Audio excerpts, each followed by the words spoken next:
All right, today's is The Sword in the Stone. Hi, friends. So I hope you are ready to read along with this.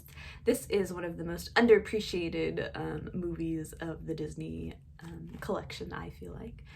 So many centuries ago, the King of England died and left no heir to fill the throne. One morning, a mysterious sword appeared in a stone with specific instructions. Only one person who pulled the sword from the stone was fit to be England's new king. Unfortunately, no one could pull the sword from the stone until a wizard named Merlin decided to intervene.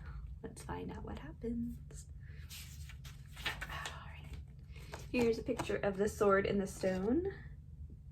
Looking very epic right there. And here's our cover page, The Sword in the Stone by Disney Press. And let's get started. One day, a young boy named Wart fell out of a tree and crashed through the roof of a tiny cottage. Inside lived a wizard by the name of Merlin and his owl Archimedes. "Have you any schooling?" Merlin asked the boy. "I'm training to be a knight squire," Wart answered. Merlin said Wart needed real education and offered to teach him. "But I've got to get back to the castle," Wart said. Then, very well.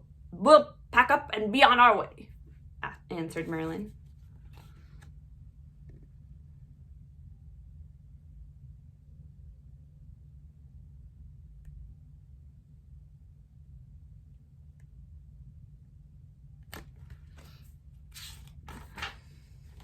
Wart's real name was Arthur, but no one called him that. He lived in a castle with his foster father, Sir Ector, and his foster brother, Kay.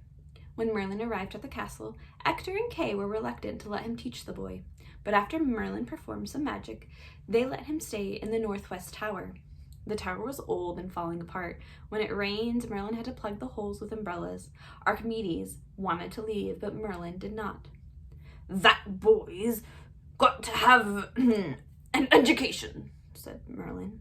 "He has a future." Soon, a messenger brought news from London. There was going to be a tournament, and whoever won the tournament would be crowned King of England. Kay was going to compete, and Wart would be his squire. Wart wanted to be Kay's squire very much, so he did his best to help Kay prepare. "That boy, he's got a real spark," Merlin said, watching him. "Throws himself heart and soul into everything he does. That's really worth something, if only it could be turned into the right direction." Later on, during a walk of one of their lessons, Merlin told Wart that he could turn himself into a fish. Could you turn me into a fish?" Wart asked.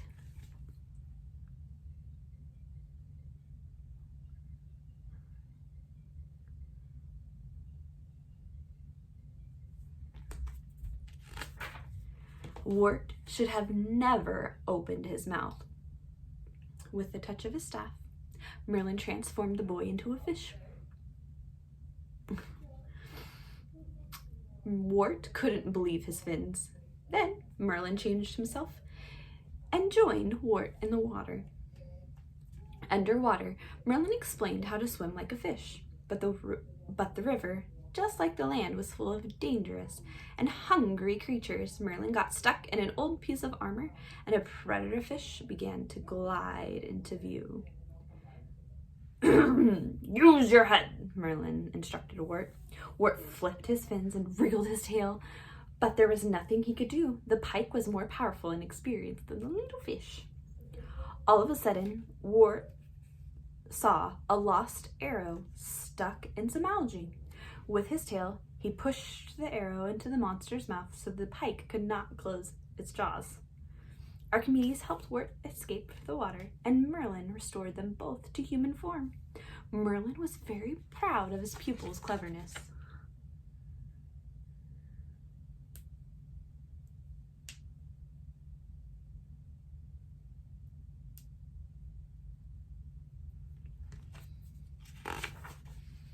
Next, Merlin asked Wart if he wanted to change into a squirrel. I better not," Wart said. He had many dishes to wash back at the castle, but Merlin wouldn't take no for an answer. "Higgitus, figgitus, miggitus, mum," Merlin said. Using his magic, he created an assembly line for the dishes. Then he took Wart to the forest and changed them both into squirrels. A lady squirrel took quite a fancy to Wart. Wart wondered how he could make her understand that he was not actually a squirrel, but a human boy. But the lady squirrel was the least of Wart's problems. There was a hungry wolf waiting at the foot of the tree. Luckily, the lady squirrel knew how to outsmart the wolf. She bit its hind legs and sent it flying into the river. Then, much to the lady squirrel's disappointment, Merlin changed Wart back into a human. That love business, it's a powerful thing," Merlin told Wart. "I'd say it's the greatest force on earth." Wart hoped the lady squirrel would find another squirrel to love very soon.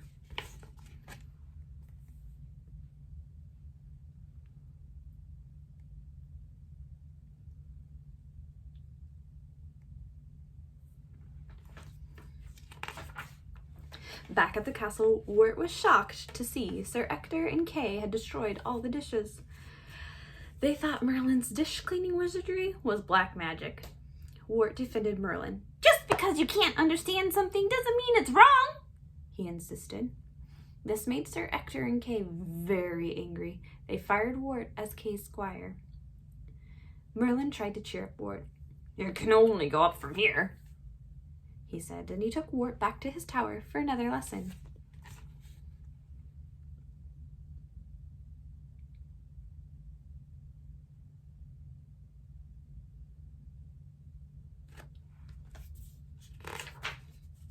Merlin tried to educate Wart on history, but he wanted to teach him discoveries that hadn't been made yet. "Oh, you're only confusing the boy. Before you're through, he'll be so mixed up he'll be wearing shoes on his head," Archimedes said. Merlin sighed. "Have it your way," he told Archimedes. "From now on, he's your pupil."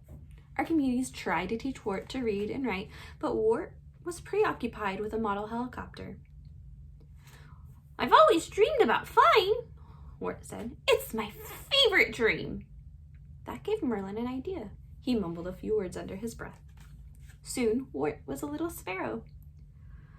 "Flying is not some crude mechanical process. It's a delicate art. It's poetry in motion," Archimedes told Wart. "Since we're pretty high up, we'll start with a glide." Together, they flew out the window. "Well, boy, you're a natural," Archimedes said. But Wart learned very quickly that the sky could be as dangerous as the river and the land.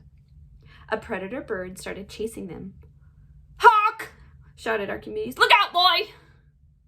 Wart couldn't believe that a bird would attack another bird. But he had little time to wonder. He fell through a chimney.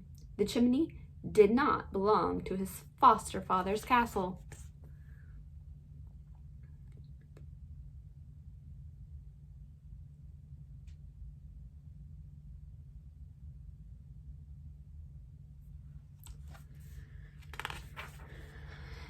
This chimney belonged to Mad Madam Mim, the wicked witch. She heard Wart making noise and went to see what landed in her home. "It's nothing but a scrawny little sparrow with a beak full of soot," Mad Madam Mim said, disappointed. "Oh, I'm not really a sparrow. I'm a boy. Merlin changed me with his magic. He's the most powerful wizard," Wart explained. "Now, don't tell me you've never heard of the marvelous Madam Mim. Why, boy, I'm the greatest. I'm truly marvelous," Mim countered. Then she showed Wart all the magic she could do. Mim was about to destroy Wart with magic when Merlin appeared in her cottage.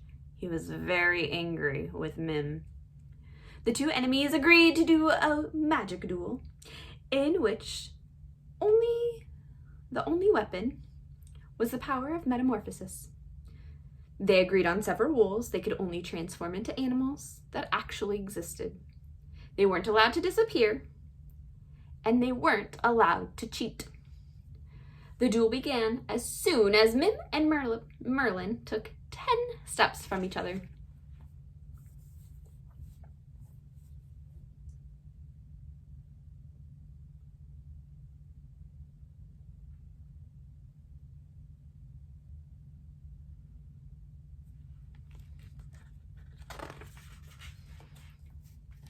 But while they were counting steps, Mim cheated. The wicked witch disappeared. Then she reappeared as an alligator. Merlin slipped into a shape of a turtle and bit Mim. Then he changed into a hare. Mim became a fox. To escape the fox, the hare became a caterpillar. To eat the caterpillar, Mim changed into a chicken. The duel was most confusing. Elephant against mouse, rhinoceros against crab. Eventually, Mim changed herself into a fiery dragon that spat flames at her enemies. Changing into a dragon was against the rules. So Merlin decided to change himself into something else too. He became a germ. Mim the dragon caught the fever and ran home to bed and was covered with spots.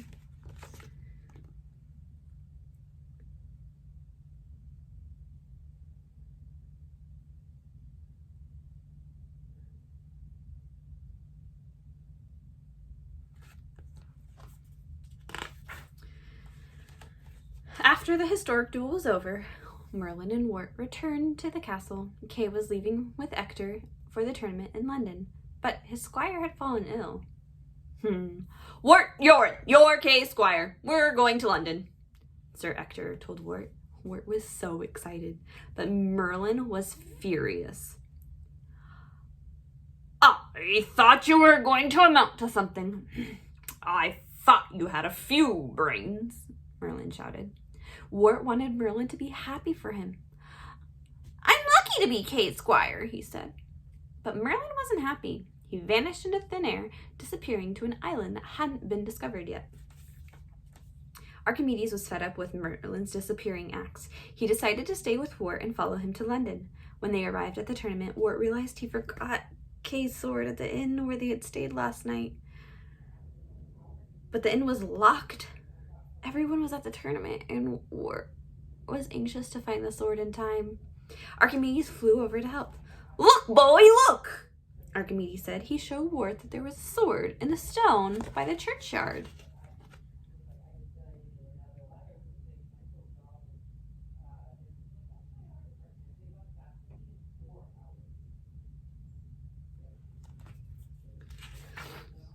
Wart gently took hold of the sword, and as if by magic, he slowly pulled the sword out of the anvil, and he quickly ran to Kay and handed him the sword. This is not my sword, shouted Kay. Sir Ector carefully examined it. There was an inscription on the sword. Whoso pulleth out the sword of stone and anvil is rightwise king born of all England. Where did you get the sword, Wart? Sir Ector asked. I pulled it out of the anvil that was in the stone in the churchyard, confessed Wart sheepishly. Prove it, demanded Sir Ector.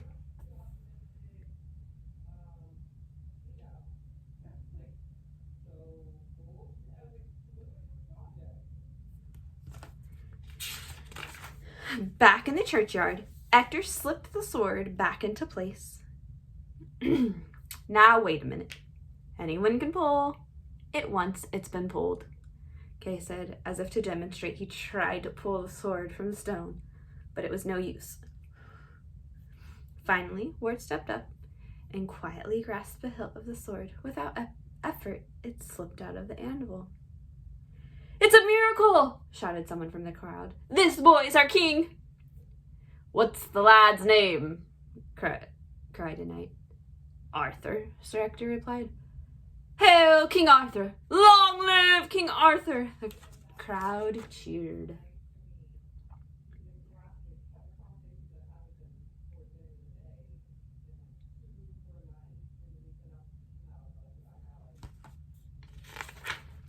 The young boy was triumphantly carried to the castle and crowned the king. But how he wished Merlin was there. He didn't know how to be king. He took off the crown and tried to escape. Just then Merlin appeared. He placed the crown back on Wart's head and encouraged him. You'll become a great legend. They'll be writing books about you for centuries to come. And Arthur did indeed become legendary. In later years, he would live many wonderful adventures as the head of the Knights of the Round Table. And that is the story of King Arthur, Merlin, and the Sword and the Stone.